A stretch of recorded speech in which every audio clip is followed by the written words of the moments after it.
지난 8주 동안 저희들은 주기도문에 대해서 예수님은 어떻게 기도하셨는지 함께 배우고 우리도 이렇게 기도해야 되겠다 여러분들 도전도 되었고 또한 아주 중요한 가르침에 대해서 좀 정리가 되셨을 것 같습니다.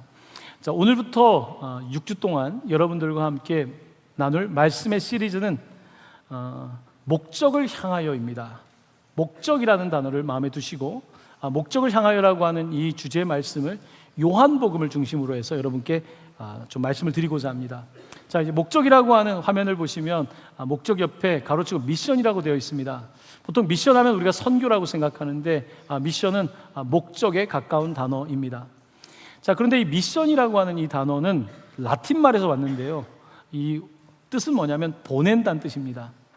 요한복음에는 이 보낸다는 단어가 32번 등장합니다. 그러니까 성경에서 보낸다는 말이 가장 많이 등장하는 것이 바로 이 요한복음이라고 할 수 있습니다.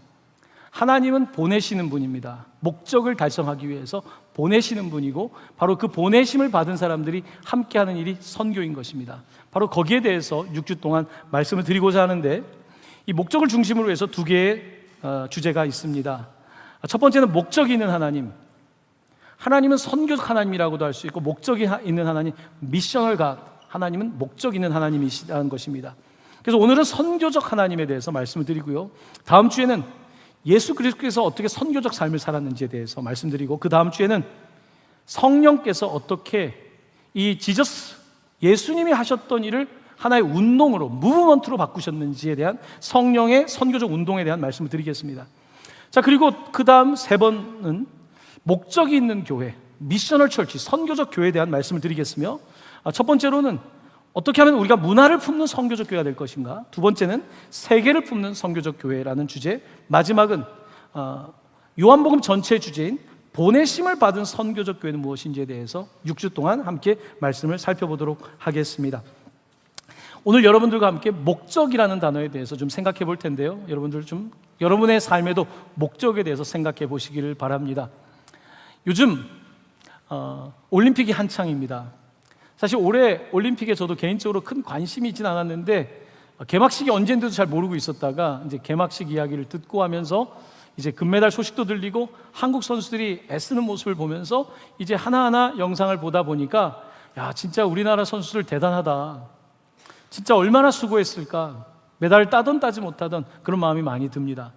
특별히 한국 선수들이 원래 예상치보다 많은 메달을 따고 있다 그러죠. 그리고 메달을 주로 주는 종목이 있습니다. 그게 뭐냐면 총, 그 다음에 칼, 활. 총, 칼, 활.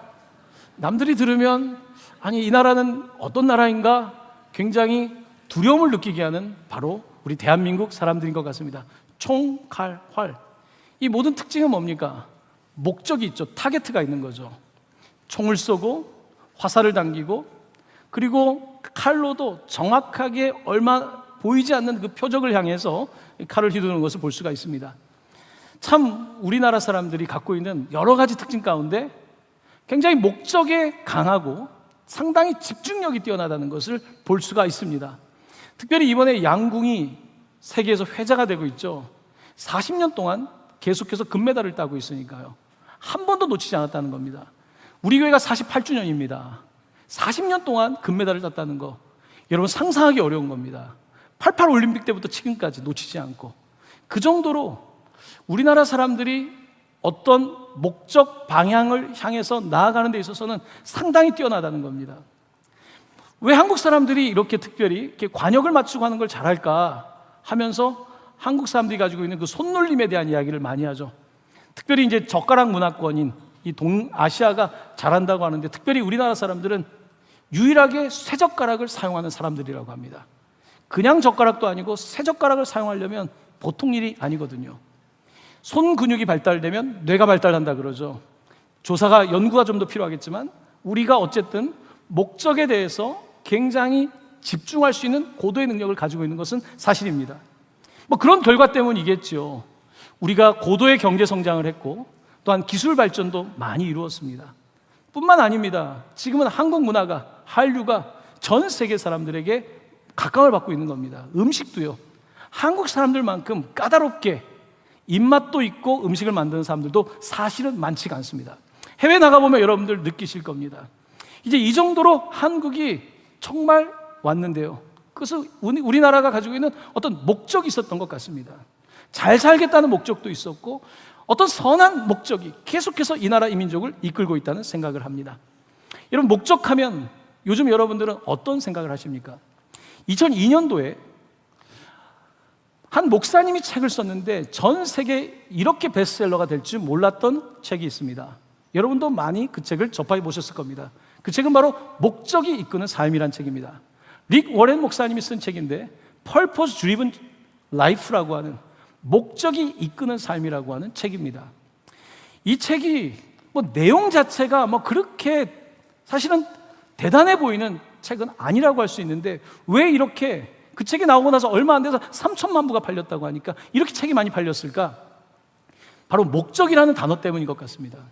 여러분도 목적이라는 단어를 들을 때 어떻습니까? 여러분도 늘 궁금하잖아요. 내 인생의 목적은 뭘까? 과연 나는 목적이 뭘까? 얼마 전에 어떤 성도님이 이제 암과 싸우고 있습니다. 젊은 나이에. 목사님, 하나님 목적이 있으시겠죠? 제 인생에 목적이 있겠죠? 우리는 누구나 목적에 대해서 궁금해하고 목적을 알고 싶어 하는 것입니다. 이 목적이 이끄는 삶이라는 책을 제가 처음에 영어로 된 책을 읽을 때 저의 마음에 아직까지 남아있는 첫 번째 문장이 있습니다. You are not an accident. 당신은 우연이 아닙니다. 당신은 사고가 아닙니다. 이 문장이 제 마음에 크게 남았습니다. 당신은 우연이 아닙니다. 많은 사람들은 내가 우연히 태어났다고 생각합니다. 아빠가 어디 있는지 모르는 사람도 있고요. 도대체 나는 어디서 시작했을까? 많은 사람들이 자기 출생부터 사실은 나는 우연인가? 라는 생각을 하게 되죠. 근데 그 책의 서두에 You are not an accident. 당신은 우연이 아닙니다. 사고로 난 게 아닙니다. 이 문장이 많은 사람들의 마음을 사로잡았던 거죠. 사랑하는 성도 여러분, 우리는 그냥 우연히 존재하는 것이 아닙니다. 목적으로 존재하는 것입니다. 자, 그래서 오늘 이제 여러분들 설교 노트를 보면서 말씀을 같이 나눌 텐데요. 미셔널이라고 하는 것은 목적이라고 말할 수 있습니다. 하나님은 미셔널 갓, 하나님은 목적이 있는 하나님이시고 하나님은 그 목적을 수행하는 미셔널 갓, 그 선교를 하시고 그것을 수행하고 성취하시는 분이라는 사실입니다. 자, 먼저 하나님의 선교에 대해서, 하나님의 목적에 대해서 조금 말씀을 드리도록 하겠습니다. 여러분, 사람이 목적이라는 말을 할 때는 어떤 시간이라는 게 전제가 되어 있어야 돼요. 목적은 시간에 따라서 이루는 결과를 목적이라고 하지 않습니까?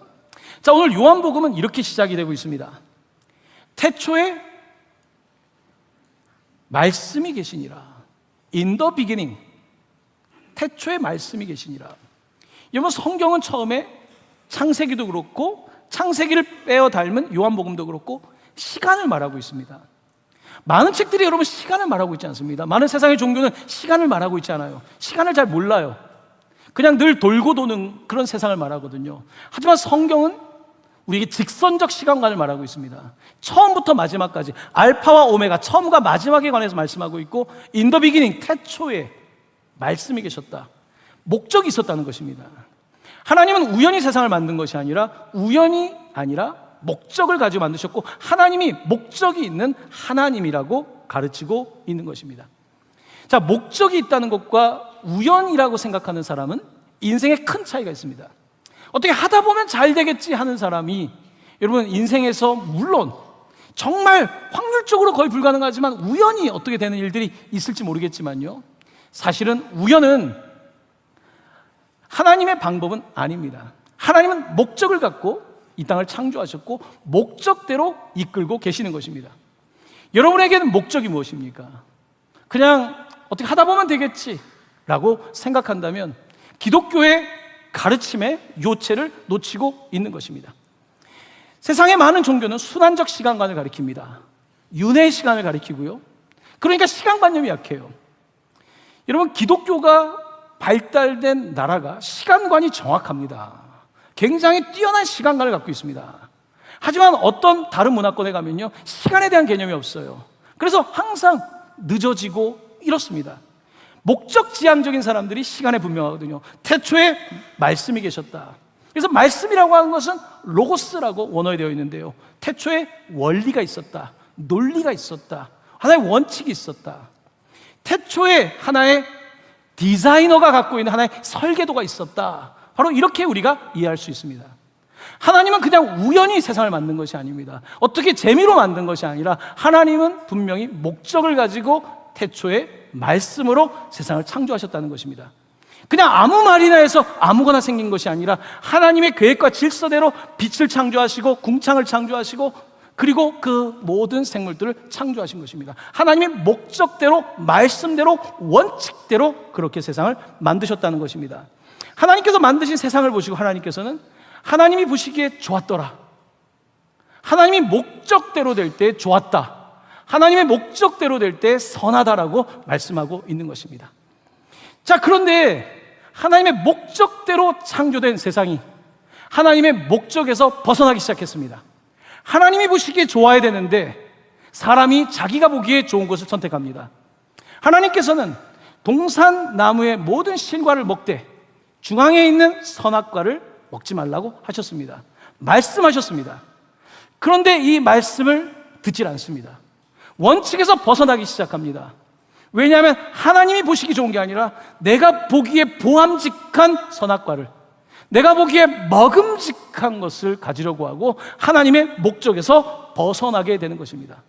그래서 하나님 보시기에 더 이상 세상은, 하나님 보시기에 사람들은 더 이상 선하거나 좋지 않습니다. 하나님 보기에 좋은 게 아닙니다. 특별히 하나님께서는 여섯째 날 사람을 창조하시고 심히 좋았다, very good, 아주 좋았다고 말씀하셨지만 우리의 모습은 이제는 좋은 모습, 선한 모습이 아니라 죄와 악으로 안타까운 타락한 삶을 살아가고 있는 것입니다. 하나님이 이렇게 창조의 목적을 가지고 세상을 창조하셨는데 이제 창조의 원리에서부터 멀어지기 시작했습니다. 그 질서에서 떨어져 나가기 시작했습니다. 그 결과 어떻게 됐을까요? 하나님이 이제는 이 땅 가운데서 우리와 함께 하시는 게 아니라 우리끼리 만들어가는 세상을 만든 거죠. 하나님은 이와 같은 세상을 다시 돌이키길 원하십니다. 하나님은 이 세상을 다시 하나님께로 돌이키길 원하시고 우리는 그것을 구원이라고 말합니다. 이 구원에 관해서 조금 더 세부적으로 말한다면 이렇게 표현할 수 있을 것 같습니다. 화면에 있는 내용인데요, 구원이란 뭐냐? 하나님의 목적은 무엇인가? 하나님의 임재를 회복하는 것, Restoring the presence of God, 하나님의 임재를 회복하는 것, 이것이 구원이라는 것입니다. 임재라고 하는 말의 반대는 뭡니까? 부재예요. 부재, 없는 거예요. 사람들은 하나님의 부재를 원해요. 하나님이 계시지 않으면 내 마음대로 할 수 있는 거예요. 하나님이 계시지 않으면 우리가 유토피아를 만들 수 있다고 생각하는 거죠. 하나님의 목적은 하나님이 우리와 임재하셔서 함께하는 것입니다. 만물과 함께 하시고 특별히 하나님의 형상을 닮은 우리와 함께 하는 것인데 우리는 하나님의 부재를 원하고 하나님의 임재를 원하지 않는 것입니다. 이런 세상 가운데 하나님께서는 미션을 갖고 계십니다. 하나님의 미션, 목적은 뭐냐면 다시 세상을 하나님께로 돌이키는 것, 하나님의 임재를 회복하는 것. 이것을 히브리 성경에서는 바로 샬롬이라고 말합니다. 샬롬은 그냥 인사말이 아닙니다. 샬롬은 하나님이 창조하신 질서를 말하는 것입니다. 하나님이 함께하는 질서를 말하는 것입니다. 하나님이 함께하실 때의 자연, 하나님이 함께하실 때의 사회, 하나님이 함께하실 때의 가정, 하나님이 함께하실 때의 내 삶, 이 모든 것들이 샬롬에 해당되는 것입니다. 하나님은 죄 가운데 무너져 있는 세상에 이제 다시 한번 샬롬의 질서를, 하나님의 임재를 회복하기를 원하시는 것입니다. 바로 하나님은 그 목적을 향해 나아가고 계시고 요한계시록은 그 목적이 성취될 것을 우리에게 가르치고 있습니다. 계시록 마지막 21장 3절에 가면 바로 하나님의 임재 회복을 이렇게 표현하고 있습니다. 같이 말씀을 봉독하겠습니다. 보라, 하나님의 장막이 사람들과 함께 있음에 하나님이 그들과 함께 계시리니 그들은 하나님의 백성이 되고 하나님은 친히 그들과 함께 계셔서. 아멘. 하나님의 임재는 하나님의 장막, 하나님이 함께 사는 것입니다. 마치 이스라엘 백성들이 출애굽을 하고 천막을 치고 주님의 성막이 있었던 것처럼 하나님께서는 우리와 함께 임재하시기를, 부재가 아니라 임재하기를 원하시고, 그래서 오늘 본문은 함께라는 말을 3번 사용하고 있습니다. 하나님이 우리와 함께 하신다. 같이 집에서 살고 싶어 하시고, 함께 나누고 싶어 하시고, 그 가운데에 하나님의 모든 질서가 세워지길 원하는 것입니다. 가정에도, 직장에도, 교육 현장에도, 사업, 정치, 외교, 안보, 모든 영역에서 하나님께서는 우리와 함께 하기를 원하시는 것입니다. 하지만 사람들 어떡합니까? 하나님과 함께 하는 것은 교회 가서 해, 하나님과 함께 하는 것은 그냥 너의 사적인 삶에서 해라고 말하지, 점점 하나님의 자리를 빼앗는 것입니다. 바로 이것이 오늘 이 시대 가운데 끊임없이 사단이 우리를 공격하는 방법이고요, 하나님께서는 이 땅과 이 땅에 있는 모든 사람들이 하나님께로 회복되는 샬롬의 상태가 되기를 원하고 계신다는 것입니다. 하나님은 이 일을 수행하기 위해서 놀라운 계획을 가지고 계시고, 그 계획을 이루어가는 과정을 우리는 미션, 선교라고 부를 수 있는 것입니다. 자, 조금은 복잡한 내용일 수 있을 것 같아서 제가 여러분들 설교노트 1번을 보시면 오늘 제가 드리고자 하던 말씀을 몇 개 문장으로 정리를 했는데요, 제가 한번 읽어보도록 하겠습니다. 하나님은 목적의 하나님이시며 반드시 그 목적을 이루신다. 하나님의 목적은 세상과 인류가 하나님의 목적대로 회복되는 것이다. 그 목적을 이루시는 하나님은 선교적 하나님, 미셔널 갓이시다. 선교의 목적을 이루시는 하나님은 바로 미션, 보내시는 하나님, 샌딩 갓이시다. 하나님은 성자를 보내시고 성부와 성자 하나님은 성령을 보내셨다. 선교적 하나님은 세상으로 이제 교회를 보내셔 선교하게 하신다. 선교는 교회의 해외 활동이 아니라 하나님 자신의 목적과 속성에서 비롯된다. 바로 이것이 선교적 하나님에 대한 제가 나름대로 이해하는 내용을 정리한 것입니다. 그리고 요한복음이 증언하는 선교, 보냄에 대한 가장 명료한 말씀인 요한복음 20장 21절 말씀을 함께 봉독하겠습니다. 아버지께서 나를 보내신 것 같이 나도 너희를 보내노라. 아멘. 보낸다. 미션을 수행하기 위해서 아버지께서 예수님을 보내신 것처럼 예수님도 교회를 보낸다라고 말씀하고 계신 것입니다.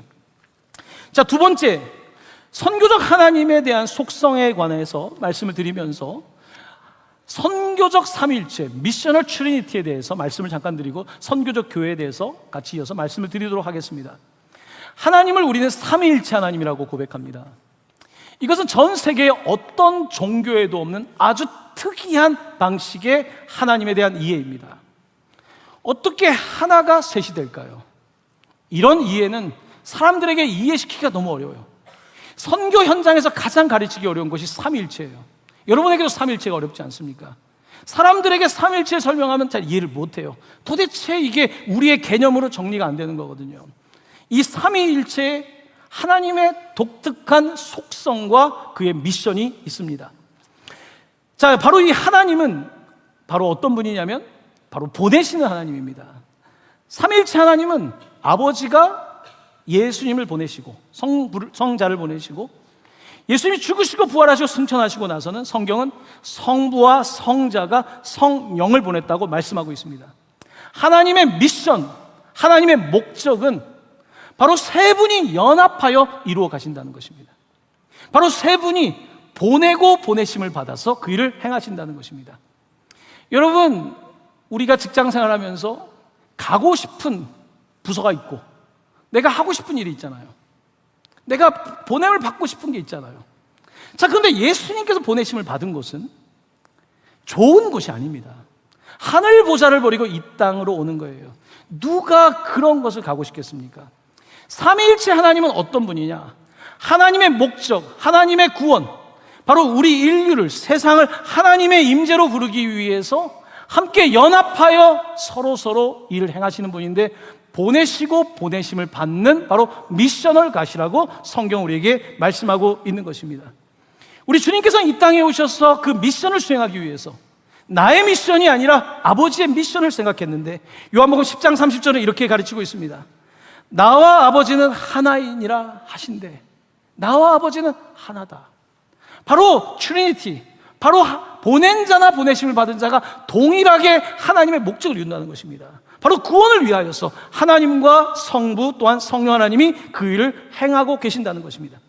바로 이 삼위일체 하나님의 형상대로 우리는 짐을 받았고, 이것을 일컬어서 이마고 데이라고 부릅니다. 이것도 라틴어입니다. 이마고 데이, 하나님의 형상이라고 부르는 것입니다. 하나님의 형상 이마고 데이에 대해서는 창세기 1장 26절이 이렇게 표현하고 있습니다. 같이 말씀을 읽고 봉독하도록 하겠습니다. 하나님이 이르시되 우리의 형상을 따라 우리의 모양대로 우리가 사람을 만들고 그들로 바다의 물고기와 하늘의 새와 가축과 온 땅과 땅에 기는 모든 것을 다스리게 하자 하시고. 아멘. 놀랍지 않습니까? 유일신이라고 하면서 왜 우리가 나올까요? 그래서 기독교 사상이 어려운 거예요. 그래서 이단이 많은 거예요. 분명히 하나님은 한 분이신데 우리가 우리의 형상을 따라서 사람을 만들자고 한 것입니다. 사람은요, 그냥 하나의 원자가 아닙니다. 하나의 개인이 아닙니다. 성경이 말하고 있는 인간은 우리입니다. 우리. 근데 우리가 그냥 그게 아니라 하나가 되는 것, 바로 이것을 인간의 모습이라고 말하고 있고, 하나님은 바로 이 우리의 바로 그 놀라운 목적을 이루기 위해서 사람을 부르고 계신다는 것입니다. 그것은 무엇입니까? 바로 하나님의 목적대로 다스리게 하자는 것입니다. 하나님의 목적대로 샬롬의 상태로 바꾸자는 것입니다. 죄로 말미암아 공중권세 잡은 사단을 따라가다 보니까 내가 더 가지려고 하고 내가 모든 것들을 소유하려고 하는데, 오히려 성경은 우리에게 하나님의 형상대로 함께하는 바로 그와 같은 다스림을 가르치고 있는 것입니다. 불행하게도 기독교 선교 역사는 참 놀라운 선교 역사도 있는 반면에 어두운 면도 많이 있습니다. 그것은 특별히 서구 선교 가운데서 어떻게 보면 조금은 식민주의, 다른 문화와 다른 민족을 더 낮게 보면서 그들을 계몽의 대상, 그들을 하나의 야만인을 바꾼다라고 하는 그런 접근을 했던 오류가 있었습니다. 복음을 전하는 것은 맞지만 상대를 야만인으로 보거나 다른 인종과 다른 문화를 하등하게 보는 것은 사실 하나님의 마음은 아닐 것입니다. 하나님께서는 오늘 우리 사람들을 하나님의 형상대로 부르시고 보내시는 것입니다. 왜 보내실까요? 그들을 구원하기 위해서. 근데 주님은 어떤 모습으로 오셨습니까? 더 높은 모습으로 오셨습니까? 아닙니다. 더 낮은 모습으로 오셨습니다. 바로 이것이 하나님의 미션이고, 하나님은 그 미션을 수행하기 위해서 하나님의 깨진 인간이 아니라, 깨진 인간의 모습이 아니라 이제 예수를 믿고 회복된 사람들이, 회복된 교회가 이 놀라운 미션을 이루어가기를 원하신다는 것입니다. 바로 이것이 하나님의 형상의 회복된 교회의 모습입니다. 그리고 형상이 회복된 사람들이 같이 모여서 함께하는 하나님의 목적을 이루는 사업이 뭐냐면 미시오데이, 하나님의 바로 선교라고 부르는 것입니다. 마태복음 28장에 있는 말씀을 함께 봉독하겠습니다. 시작. 그러므로 너희는 가서 모든 민족을 제자로 삼아 아버지와 아들과 성령의 이름으로 세례를 베풀고. 아멘. 가라는 것입니다. 내가 가라는 곳으로 가라는 것입니다. 아버지가 가라고 하는 곳으로 가라. 내가 발령받고 싶은 곳으로 가는 게 아니라 주님이 발령하는 곳으로 가라.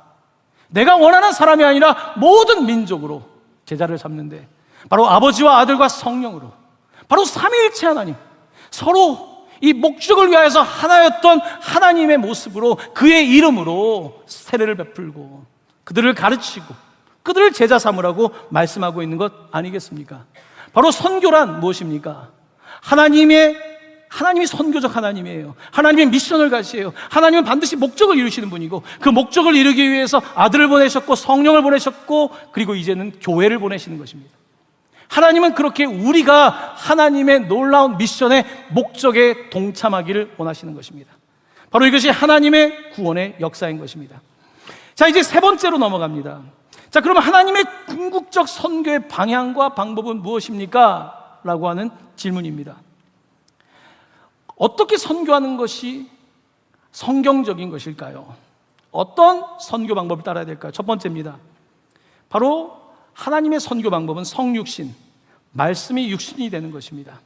요한복음 1장 14절 말씀을 함께 봉독합니다.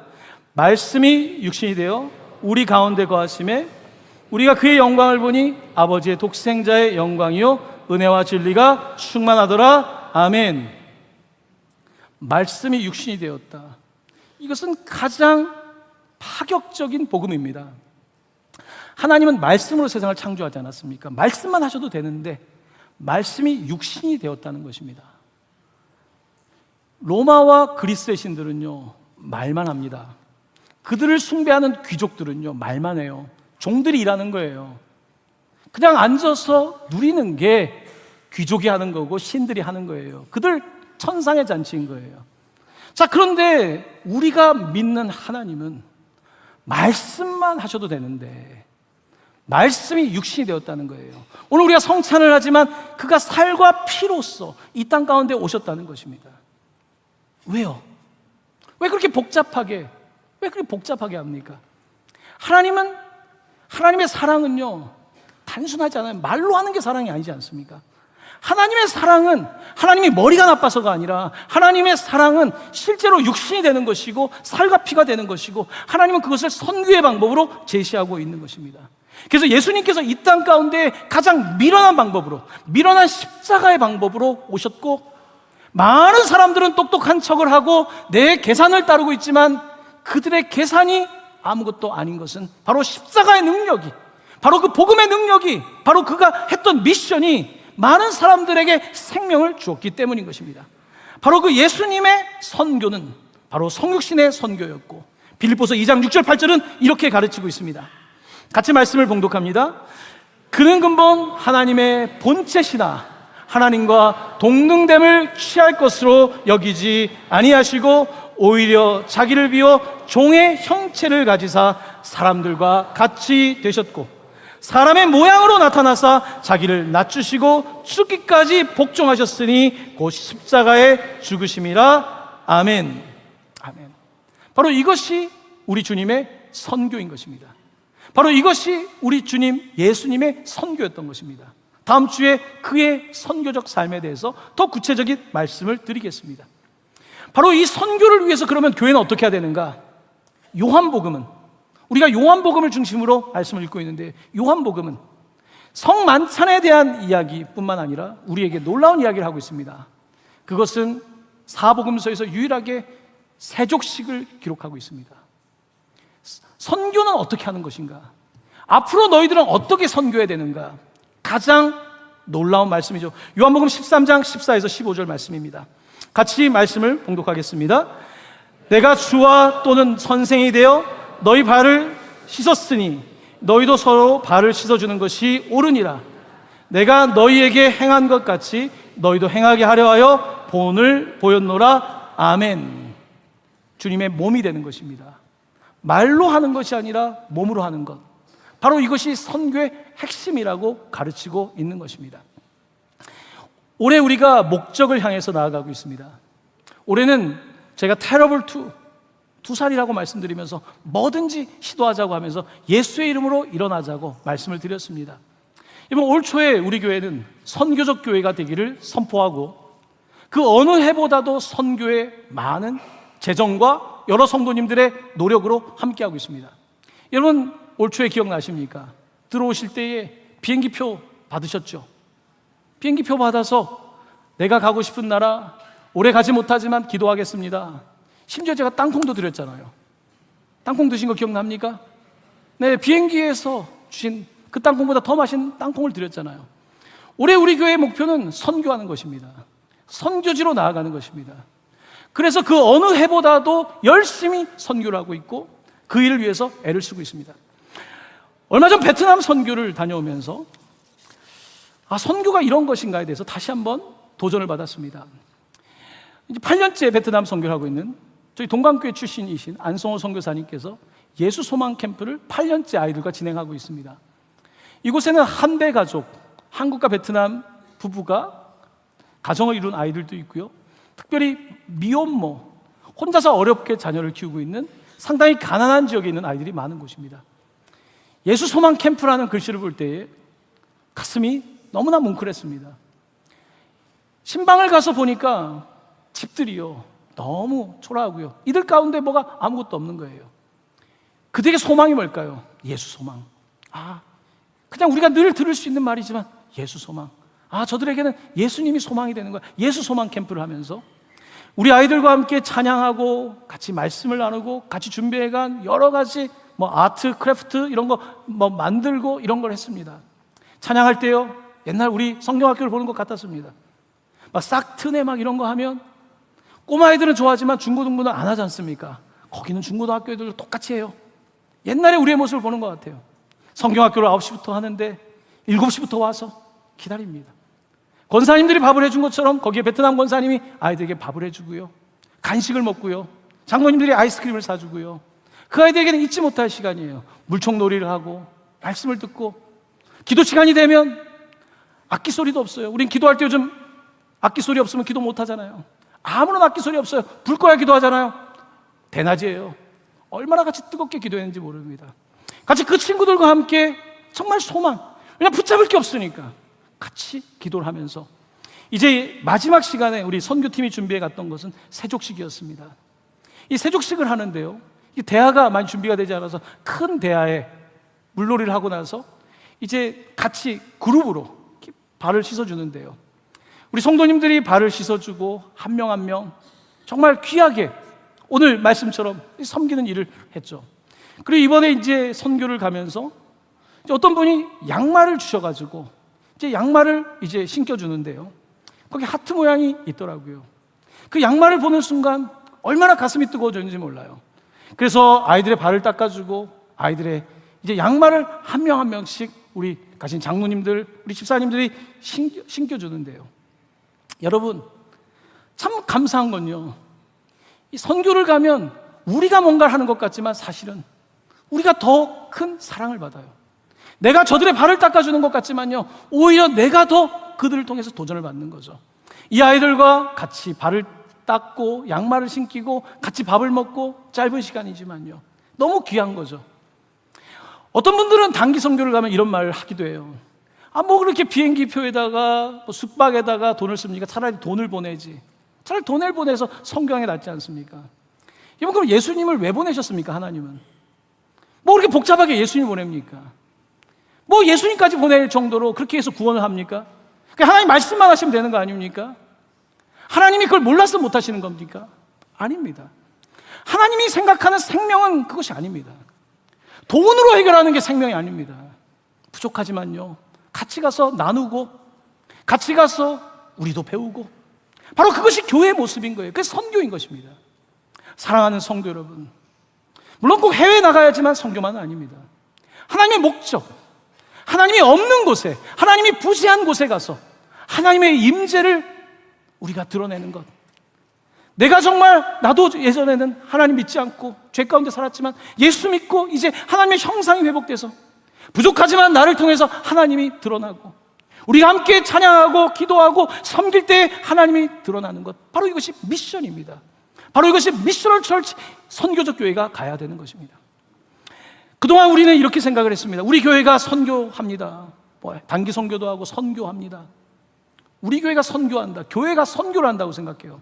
그래서 교회 재정의 몇 프로를 떼서 마치 외교부에서 어려운 나라한테 코이카 통해서 일하는 것처럼 우리가 좀 구제합니다.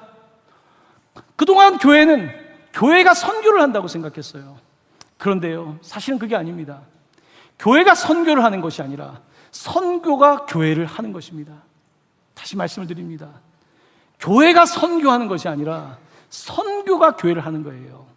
하나님의 목적 때문에 그 미션을 위해서 교회가 존재하는 거예요. 교회가 선교를 하는 것이 아니라 선교가 교회를 하는 것입니다. 바로 이것이 교회의 존재 이유이고 목적인 것입니다. 우리 주님 오실 때까지 이 선교를 해야 되는 거예요. 선교는 때로 낭비처럼 보일 수 있습니다. 그렇게 한다고 뭐가 달라지나? 하나도 달라진 게 없는데. 어떤 사람들은 그렇게 말할 수 있습니다. 하지만 주님이 이 땅 가운데 오셔서 낭비하신 것입니다. 옥합을 깨뜨려주신 것입니다. 바로 주님이 그렇게 하심으로 말미암아 우리가 구원을 받게 된 것입니다. 모든 것을 다 갖추고 있는 사람은 그걸 모릅니다. 베트남 선교에 갔을 때 어떤 아이가, 이제 중학교 다니는 아이가요, 집에 신방을 갔는데 말도 없고 정말 이 아이가 너무나 우울해 보였어요. 우리 권사님 한 분, 몇 분이서 마음을 먹었어요. 이틀 동안 이 아이를 많이 안아줘야겠다. 만날 때마다 안아주는 거예요. 만날 때마다 손을 잡아주는 거예요. 그 아이를 붙잡고 눈물로 기도하는 거예요. 놀라운 것은요, 이 아이가 자기는 사고라고 생각했을 거예요. 나는 그냥 우연이라고 생각하며 사는 아이일 거예요. 하지만 그 아이를 끌어안고 함께 할 때예요, 마지막 날에 이 아이의 표정은 바뀌었어요. 어떤 아이들은요, 저희들이 베트남 선교를 마치고 버스를 타고 가는데요, 그 오토바이를 타지 않습니까? 오토바이를 타고 또 쫓아와요. 손을 흔들어줘요. 오토바이를 타면서 손을 흔들면서, 바로 이것이 하나님의 선교인 것입니다.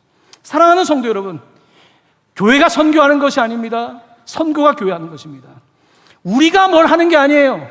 하나님의 목적이 우리를 부르시고 우리를 사용하시는 것입니다.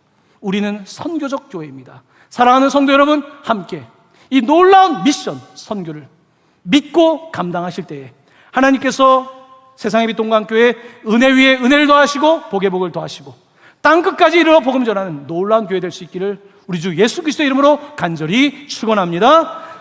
아멘.